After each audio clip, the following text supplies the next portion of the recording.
Hi friends, welcome back to my channel. పిల్లలండి, పిల్లలు ఈ మధ్య మన మాట వింటున్నారా లేదా అనేది మనం ఆలోచించడం కంటే మనం వాళ్ళకి ఏం అలవాటు చేస్తున్నాము అనేది ఒక ఆలోచన వచ్చిందండి నాకు. ఎందుకంటే అండి, నాకు తెలిసిన అమ్మాయి చెప్పింది అనమాట. వాళ్ళ ఇంట్లో సమస్య ఏంటంటే, పిల్లల్ని తీసుకుని వాళ్ళ అమ్మగారింటికి వెళ్ళిందటండి చాలా రోజుల తర్వాత. మొదట్లో వీళ్ళు ఇక్కడ టౌన్లో అలవాటైపోయి వాళ్ళు హైదరాబాద్లో ఉండేవాళ్ళండి. ఇంచుమించు బందరు మాది పల్లెటూరు కింద లెక్కలండి. ఇంచుమించుగా పల్లెటూరులాగే ఉంటుంది మా వాతావరణం అదంతా. మాది మచిలీపట్నం అని మీ అందరికీ తెలుసు కదా. బందరన్నా మచిలీపట్నం అన్నా ఒకటే. ఓ పెద్ద సిటీ కాదు, అలా అని పల్లెటూరు కాదు, మీడియంగా ఉంటుంది. కానీ ఎక్కువ పల్లెటూరు అలవాట్లే ఉంటాయి మా ఊళ్ళో. ఇంకా మనుషులు కూడా ఏం మారలేదండి, అలాగే ఉన్నామన్నమాట. అయితే వాళ్ళ అమ్మగారింటికి వచ్చిందండి. వస్తేనటండి పిల్లలు అంటే వాళ్ళ పిల్లలు కూడా ఇంచుమించు ఒక టీనేజ్, అంటే ఒక 15, 16, 10th రాసిందండి ఆ అమ్మాయి. ఆ అబ్బాయి కూడా 9th ఏదో అనమాట. ఆ పిల్లలు అంటండి ఇక్కడ ఉన్న వాళ్ళతో కలవలేకపోతున్నారటండి. అది సమస్య చెప్పింది ఆ అమ్మాయి. ఏంటమ్మా, వాళ్ళ డ్రెస్సింగ్ బాగోలేదు, వాళ్ళ భాష బాగోలేదు, వాళ్ళతో మేము ఎలా మాట్లాడతాం, ఒక్కళ్ళు కూడా ఇంగ్లీష్ మాట్లాడటం లేదు. అంటే వీళ్ళు కాన్వెంట్ చదువులండి, చిన్నప్పటి నుంచి కాన్వెంట్ చదువులు అనమాట పిల్లలు. హైదరాబాద్ అంటే ఇంగ్లీష్ మీడియమే కదండి. ఎక్కడైనా ఇప్పుడు ఇంగ్లీష్ మీడియమే ఉందనుకోండి. కానీ వాళ్ళు అలా అనేసరికి ఈ అమ్మాయికి ఏం అర్థం కాలేదండి. వాళ్ళ చెల్లెలు గారి పిల్లలతో మాట్లాడడానికి కూడా ఈ పిల్లలు ఇష్టపడలేదన్నమాట. అదే అమ్మాయికి బాధ కలిగి, ఆంటీ అలాంటి ఇలా అయితే అలాంటి ఏం చేయాలంటీ అనుకుంటూ వచ్చిందనమాట. నేను అప్పుడు ఆలోచిస్తే నాకు తోచిన ఆలోచన అండి. ఏమనిపించిందంటే అండి, ముందు మనం తెలుగు అలవాటు చేయాలండి పిల్లలకి.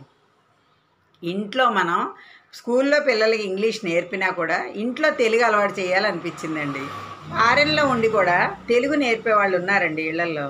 ఇళ్లల్లో తెలుగే మాట్లాడుకుంటూ అమెరికాలో అక్కడ ఉన్న వాళ్ళు కూడా పిల్లలకి తెలుగు నేర్పుతున్నారు. మనం హైదరాబాద్లో ఉండి తెలుగు ఎందుకు నేర్పలేకపోతున్నామండి? పిల్లలు ఇక్కడికి వచ్చాక వాళ్ళ అమ్మగారింట్లో పిల్లలతో కలవలేదు అంటే ఎలా కలుస్తారు చెప్పండి? మనం ఫస్ట్ మాట్లాడడం అలవాటు చేయాలండి. వాళ్ళ భాష మనకు నచ్చలేదు అంటే, అసలు మన భాష ఏంటండి? ఇంగ్లీష్ కాదు కదా, హిందీయో ఇంగ్లీషో కాదు, అచ్చమైన తెలుగు. అలాంటి తెలుగు మనం ఇంట్లో పెద్దవాళ్ళని తల్లిదండ్రులు మాట్లాడితే కదా పిల్లలకి వస్తుంది. అది ఎందుకు తోచలేదా అనిపించింది. అవునమ్మా, మీరు ఎందుకని తెలుగు నేర్పలేదు పిల్లలకంటే, కాన్వెంట్లో అవే కదా ఆంటీ, అందుకని నేను కూడా పిల్లలతో అలాగే మాట్లాడతాను. ఇంకేం వస్తుందండి తెలుగు? రాదు కదా. అక్కడ భాష తేడా వచ్చింది. తర్వాత వస్త్రధారణ అండి. చెప్పాను కదండి, మా మచిలీపట్నం అయితే ఇటు పల్లెటూరికి పట్టణానికి మధ్యలో ఉంటుందని. కొంచెం ఫ్యాషన్గా ఉన్న వాళ్ళు కూడా ఉంటారండి. మరీ అంత పల్లెటూరి మొహాల్లాగా ఏమి ఉండరు. కానీ ఎక్కువగా అండి కట్టుబాట్లు, సాంప్రదాయాలు ఎక్కువగా పాటించే ఊరేనండి మచిలీపట్నం. అయ్యేసరికి ఇక్కడ కొంచెం కట్టుబాట్లు అంటే, కొంచెం హైదరాబాద్లో ఉండొచ్చిన పిల్లలు ఏంటంటే వేషధారణ అంటే కాస్త టీషర్ట్లు, జీన్స్ ప్యాంట్లు అలా వేసుకుని వచ్చిన పిల్లలకి ఇక్కడ లంగావాణిల్లో పిల్లలు కనబడితే కొంచెం ఇబ్బంది అనిపించింది అనమాట. వాళ్ళతో మేమేంటి మాట్లాడేది అని ఫీల్ అయ్యారు. అది నాకు అర్థమైందండి. అర్థమైన తర్వాత నాకు అనిపించిన పరిష్కారాలు అనమాట, నేను ఆలోచించిన పరిష్కారాలు మీతో షేర్ చేస్తున్నాను. అమ్మాయికి ఆల్రెడీ చెప్పాను, మీకు కూడా చెప్తున్నానండి. ఎప్పుడైతే వేషధారణ గురించి అన్నారో వెంటనే నాకు పాడుతా తీగ ప్రోగ్రాం గుర్తొచ్చిందండి. ఎందుకనో తెలుసా అండి, ఎస్పి బాలసుబ్రహ్మణ్యం గారు ఉన్నప్పుడు పాడుతా తీయగాలో లంగావాణీలు వేసుకునే పార్టిసిపేట్ చేయాలి అని ఒక నియమం పెట్టారండి. ఆ నియమం పెట్టేసరికి పిల్లలందరూ కూడా లంగావాణీలు చక్కగా వేసుకుని సాంప్రదాయ పద్ధతిలో అనమాట, సాంప్రదాయ దుస్తులే ధరించాలని అప్పుడు ఆయన అన్నారు. అదేవిధంగా పాడుతా తీయగా ప్రోగ్రాం అంతా కూడా అలాగే జరిగిందండి. ఇప్పుడు కూడా జరుగుతుందన్నమాట. ఒక వయసు పిల్లలైతే ఎక్కువగా లంగావాణీలు, నిండుగా బట్టలు వేసుకుని కనిపిస్తున్నారు. అలాగా అసలు మనం ఈ ఇంగ్లీష్ పోకళ్ళు వచ్చి మనం ఇంగ్లీష్ నేర్పిస్తూ వస్త్రధారణ కూడా ఎందుకు మనం మార్చుకోవాలి చెప్పండి? పిల్లలు చదువుకునేటప్పుడు జీన్సులు, టీషర్ట్లు వేసుకోవడానికి ఇష్టపడితే పడచ్చండి. తల్లిదండ్రులుగా మనం కూడా ప్రోత్సహిస్తున్నాం, నేను దానికైతే కాదన్నా. కానీ మధ్యలో ఏ పండగలప్పుడు, ఏ తర్వాత ఫంక్షన్లప్పుడు పిల్లలకి లంగావోణీలు చక్కగా మంచిగా పూల జడలు అలవాటు చేసామనుకోండి, ఎంత బాగుంటుందండి. ఇప్పటికీ మా మచిలీపట్నంలో ఉండి మల్లెపూల సీజన్లో ప్రతి ఆడపిల్లకి, చిన్నపిల్లలకి, పెద్ద పిల్లలకి కూడా పూల జడలు వేయిస్తారండి. మీరు నమ్ముతారో నమ్మరో, మల్లెపూల సీజన్ వచ్చిందంటే ఫోటో స్టూడియోల నిండా ఈ పూల జడల పిల్లలే ఉంటారండి. నాకైతే చాలా ముచ్చటేస్తుందండి. నా చిన్నప్పుడు కూడా అండి ఎన్ని రకాల పూల జడలు మా అమ్మగారు వేసేవారండి. అంటే మా దొడ్లోనే పండేవండి పూలన్నీను. ఒక్క మొగలి తప్ప, మొగలి రేకులు జడ వేసేది మా అమ్మ. కానీ మొగలి మాత్రం మా ఇంట్లో లేదండి. మల్లెపూలు, వంకెల జడలు, ఆఖరికి కనకాంబరాలతో కూడా మా అమ్మ పూలజడ వేసేదనమాట. ఉత్త కనకాంబరాలతో, 2 కలిపి కాదండి. చాలా రకాలండి వేసుకున్నాను నేను. అలా అండి సాంప్రదాయాల్ని మనం పిల్లలకి అలవాటు చేసామనుకోండి, ఎంత మోడ్రన్ దుస్తులు ధరించినా, ఎంత మోడ్రన్ భాషలు మనం నేర్చుకున్నా, మన సంస్కృతి, మన సాంప్రదాయం పిల్లలకి నేర్పితే వాళ్ళు ఎక్కడికి వెళ్ళినా కలిసిపోగలుగుతారండి. ఇప్పుడు వాళ్ళు ఆల్రెడీ పాశ్చాత్య ధోరణులు అలవాటైపోయిన వాళ్ళు ఎక్కడికి వెళ్ళినా వాళ్ళు వేరే టౌన్లోకి వెళ్ళినప్పుడు అడ్జస్ట్ అయిపోతారు.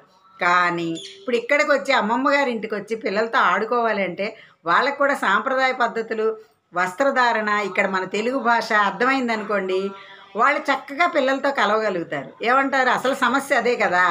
ఆ అమ్మాయి చెప్పగానే నాకు ఆశ్చర్యం వేసి నేను ఆలోచిస్తే నాకు తట్టిన విధానం అండి ఇది. ఇప్పుడు గుళ్ళలో కూడా చెప్తున్నారు చూసారా, మన సాంప్రదాయ దుస్తులు ధరించే గుళ్ళలోకి రావాలని తిరుపతిలో ఫస్ట్ పెట్టారండి. ఇక ప్రతి చోట ఇది ప్రతి గుళ్ళో కూడా చెప్తున్నారు. అలాగే మన పిల్లలకి మనం అండి మన సాంప్రదాయం, మన దుస్తులు, మన అలవాట్లు నేర్పిస్తే ఎంత బాగుంటుందండి. పంజాబ్ డ్రెస్ కూడా నిండుగానే ఉంటుందండి, నేను కాదన్ను. కానీ అది కూడా మన వేషధారణ కాదు కదండి. మన తెలుగు, మన సాంప్రదాయం, మన సంస్కృతి మనం చెప్పుకోవాలి అని నాకు అనిపిస్తుందండి. అంటే అత్యవసరమైనప్పుడు అవి ధరించడంలో తప్పని నేను అన్నండి. ఎందుకంటే ఉద్యోగాలు చేసే ఆడపిల్లలు చీరలు కట్టుకుని లంగా ఓణీలు వేసుకుని వెళ్ళలేరు కదండి ఇప్పుడున్న పరిస్థితులు. ఎందుకంటే తన చుట్టూ ఉన్న వాళ్ళందరూ ఏ వేషధారణ వేస్తే అదే వాళ్ళు కూడా ధరించాలి, తప్పదండి. నలుగురిలో ఉన్నప్పుడు మనం ఎలా ఉండాలో అలాగే ఉండాలి. అలాగే మధ్య మధ్యలో మన మన పద్ధతుల్ని మనం గౌరవించుకోవాలి కదా. అలా మనం పిల్లల్ని పెంచుకోవాలండి. ఎందుకంటే అండి చిన్న చిన్న నిక్కర్లు వేసుకుని కూడా మగపిల్లలు బయటికి వెళ్ళిపోతున్నారండి ఇప్పుడు. ఇదివరకు అండి చాలా చిన్న వయసులో మా పెద్ద అబ్బాయి కూడా ప్యాంట్ లేకపోతే వెళ్ళేవాడు కాదు. ఇప్పుడు వాడు షార్ట్ వేసుకుని కూడా బయటికి వెళ్ళిపోతున్నాడు. అంటే వస్త్రధారణ అలా మార్పు వచ్చిందండి. చిన్న వయసులో 4-5 ఏళ్ల పిల్లాడు కూడా ప్యాంట్ లేకపోతే వాడు వేసుకునేవాడు కదండి. నిక్కర్లు అనేది మా పెద్ద అబ్బాయి అసలు వేసుకోవాలి, ఇప్పుడు వేసుకుంటున్నాడు షార్ట్లు. అంటే వస్త్రధారణ మారింది, ఉద్యోగాలు రీత్యా వాళ్ళు తిరిగే విధానం మారింది, నలుగురితో కలిసినప్పుడు ఎలా ఉండాలి అనేది వాళ్ళు ఉంటున్నారండి, నేను కాదన్ను. కానీ మధ్య మధ్యలో మనం కూడా నేర్పుకోవాలి అంటానండి. చిన్నప్పటి నుంచి మన పిల్లలకి తెలుగు నేర్పాలి. మన అక్షరాలు ఉన్నాయి చూసారా, అక్షరాలు స్పష్టంగా పలకడం కూడా నేర్పాలండి. కాకి ఖాకి తేడా, గాకి ఘాకి తేడా అలా మనం నేర్పామనుకోండి, చాలామంది పిల్లలండి ఇప్పుడు 100% నేను చూస్తున్నాను పెళ్ళి అంటున్నారండి. పెళ్ళి అని పలకలేకపోతున్నారు పిల్లలు. అంటే నోరు తిరగని వాళ్ళ విషయంలో నేనేం కాదండి, నేనే పెద్ద లెక్చరర్ని కాదు, పెద్ద అనుభవజ్ఞురాల్ని కాదు. కానీ పెళ్ళి అంటున్నారండి. ఎందుకు అంటే చిన్నప్పటి నుంచి మనం లాకి తేడా నేర్పలేదు అని అనిపిస్తుందండి. ఆ విషయంలో నాకు చాలా గర్వంగా ఉంటుందండి. ఎందుకంటే నాకు మా తెలుగు టీచర్, మేము చదువుకునే టీచర్ చాలా స్పష్టంగా గ్రామర్ నేర్పారండి. తర్వాత మా నాన్నగారు, ఆ ఇద్దరు గురువుల వల్ల నేను తెలుగు చాలా బాగా నేర్చుకున్నానండి. నేను చాలామందికి చెప్పానండి. అంటే మా ఇంట్లో మా ఆడపడుచు గారి పిల్లలు 3 ఉండేవారండి, వాళ్ళకి నేర్పాను తెలుగు. తర్వాత మా బావగారు అమ్మాయి ఉండేది, తెలుగు నేర్పాను. మా అబ్బాయికి నేర్పాను తెలుగు. అంటే తెలుగు నేర్పడం వరకు చెప్తున్నానండి. నేనేదో పెద్ద లెక్చరర్ని మాత్రం కాదండి. కానీ అలా అండి మన భాషను మనం ఎందుకు నేర్పుకోకూడదండి. ఇప్పుడు వేరే ఊరు వెళ్ళండి, మీరు తమిళనాడు వెళ్ళండి, అక్కడ ఎక్కువ తమిళమే మాట్లాడతారు. ఏంటి వేరే ఇంకా బొంబాయి అటు సైడ్ వెళ్ళండి, ఎక్కువ హిందీ మాట్లాడతారండి. తర్వాత షిరిడి వెళ్ళండి, మరాఠీ మాట్లాడతారు. ఎందుకంటే వాళ్ళ స్టేట్లో ఏ భాష ఉందో అదే మాట్లాడతారు. కానీ మన తెలుగు వాళ్ళం, ఇద్దరు తెలుగు వాళ్ళు కలిస్తే ఇంగ్లీష్ మాట్లాడతారండి.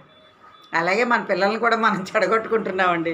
మొట్టమొదటి నుంచి మన పద్ధతి, మన తెలుగు, మన వేషధారణ, మన సాంప్రదాయాలు నేర్పామనుకోండి, పిల్లలు ఆణిముత్యాలండి. పిల్లలు ఎప్పుడు కూడా మనల్ని చూసే నేర్చుకుంటారు, మనం నేర్పితే నేర్చుకుంటారు. పిల్లలకి తల్లిదండ్రులేనండి ఫస్ట్.